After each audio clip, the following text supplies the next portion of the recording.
Hello दोस्तों, आज के इस वीडियो में हम केव लायन और पोलर बेयर के बीच हुई लड़ाई में जीत किसकी हो सकती है यह बताया हुआ है। वैसे तो इनके आमने सामने की लड़ाई हो ही नहीं सकती है क्योंकि केव लायन आज से 13,000 साल पहले विलुप्त हो चुके हैं। फिर भी हम इन दोनों के बीच लड़ाई इसलिए करवा रहे हैं कि यह दोनों आप अपने समय में के सबसे बड़े और ताकतवर जानवर है। जैसे कि पोलर बेयर आज के समय में का जमीन पर रहने वाला सबसे बड़ा मांसाहारी जानवर है, वही केव लायन भी उस वक्त किसी से कम नहीं था क्योंकि वह हाथी से भी 2 गुने बड़े जानवर का शिकार कर लेता था। इसलिए मुझे इन दोनों के बीच लड़ाई करवाना साहजिक लगा। मगर केव लायन अभी हमारी धरती पर मौजूद न होने के कारण इस लड़ाई का विजेता हमको सिर्फ इन दोनों की जानकारी के आधारित पर ही निकालना होगा। इसलिए हम सबसे पहले इन दोनों के बारे में की जानकारी जान लेते हैं, जैसे कि इन दोनों की साइज और हैबिटेट के बारे में। जहां केव लायन लंबाई में करीब 2.7 मीटर से लेकर 3.5 मीटर तक हो सकते हैं, जिसमें इनकी पूंछ भी शामिल है, और इनकी शोल्डर तक की हाइट 1.2 मीटर तक हो सकती है, और इनका एवरेज वेट 300 किलो से लेकर 340 किलो तक हो सकता है, और यह आपको आज से हजारों साल पहले यूरोप में दिखाई देते थे। वही पोलर बेयर लंबाई में करीब 2.4 मीटर से लेकर 4 मीटर तक हो सकते हैं, और इनके शोल्डर तक की हाइट 1.2 मीटर से लेकर 1.6 मीटर तक हो सकती है, और इनका एवरेज वेट 350 किलो से लेकर 700 किलो तक हो सकता है, और यह आपको Russia, Greenland, Norway, United states and Canada में दिखाई देते हैं। तो आपको इस जानकारी के आधारित पर यह तो पता चल ही गया होगा कि पोलर बेयर साइज के मामले में केव लायन से आगे है। मगर आपको यह भी पता है कि कोई भी लड़ाई सिर्फ साइज के बलबूते पर नहीं जीती जा सकती है, इसलिए हम इतने जल्दी पोलर बेयर को विजेता नहीं कह सकते हैं। तो अब इनके वेपन्स और स्ट्रेंथ के बारे में जान लेते हैं। दोस्तों, यह दोनों ही मांसाहारी जानवर है, इसलिए इनको शिकार करके ही पेट भरना पड़ता है।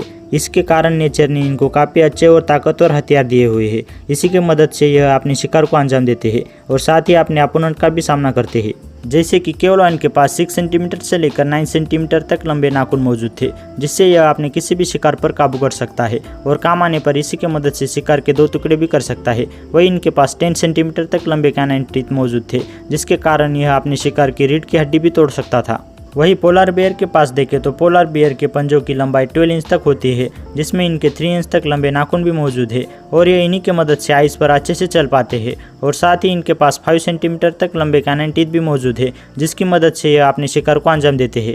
तो अब इनकी स्ट्रेंथ की बारी।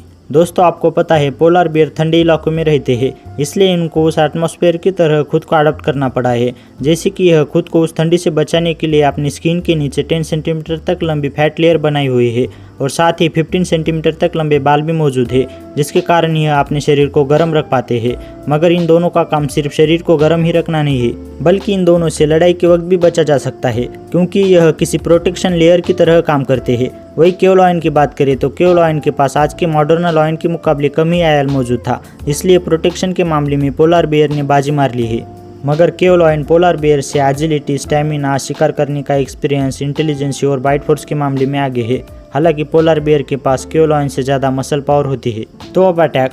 दोस्तों, केव लायन आज से हजारों साल पहले धरती पर हुआ करते थे, इसलिए इन्हें आज के मुकाबले बड़े जानवरों का शिकार करने का एक्सपीरियंस था। वही पोलर बेयर ऐसे इलाकों में रहता है कि इन्हें सिर्फ कुछ गिने चुने ही शिकार करने का मौका मिलता है, जिसमें से इनका सील्स फेवरेट शिकार होता है, और ये इनका ही ज़्यादा शिकार करते हैं। यह अपने शिकार के पीछे से धीमे पाँव आकर अचानक से उन पर हमला करके उनका पेट फाड़ देते हैं। यह अपने शिकार को 1200 PSI बाइट फोर्स से काट सकते हैं, और इनका पीछा करते वक्त 40 किलोमीटर प्रति घंटा की रफ्तार से भाग सकते हैं, और यह तैरने के मामले में भी काफ़ी अच्छे होते हैं। यह 10 किलोमीटर प्रति घंटा की रफ्तार से तैर सकते हैं। वही केव लायन ज़्यादातर रेनडियर और केव बेयर के बच्चों का शिकार करते थे। वही कभी कभार यह हॉर्स, बाइसन, राइनो और वूली मैमथ का भी शिकार कर लेते थे।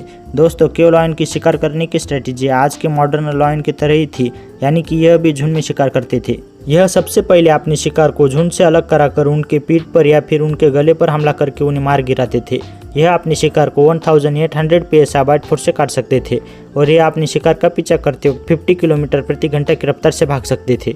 तो अब फाइट। दोस्तों, केव लायन और पोलर बेयर इन दोनों की भी लड़ाई करने की स्ट्रेटेजी अलग अलग है। जैसे कि पोलर बेयर लड़ाई करते वक्त अपने पिछले पैरों पर खड़े होकर आगे के पैरों से अपने अपोनेंट पर वार करता है।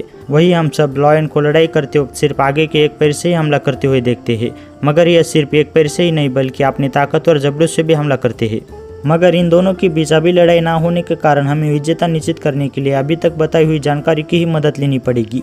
तो मैं आपको बता दूं कि इन दोनों में से इस लड़ाई में जीतने के ज़्यादातर चांसेस केव लायन के ही है, क्योंकि यह इंटेलिजेंस, स्टैमिना और कहीं ना कहीं ताकत के मामले में पोलर बेयर से आगे है। तो इस पर आपका क्या ओपिनियन है, आप हमें कॉमेंट बॉक्स में बता सकते हो।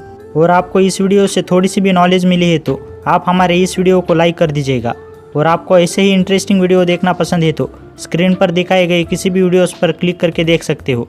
और साथ ही साथ आपको यह वीडियो अच्छा लगा तो वीडियो को लाइक कर दीजिएगा और हमारे चैनल को अभी तक सब्सक्राइब नहीं किया है तो चैनल को सब्सक्राइब करके बेल आइकॉन को भी ज़रूर दबाइएगा। तो मिलते हैं नेक्स्ट वीडियो में, तब तक के लिए bye. Thank you for watching.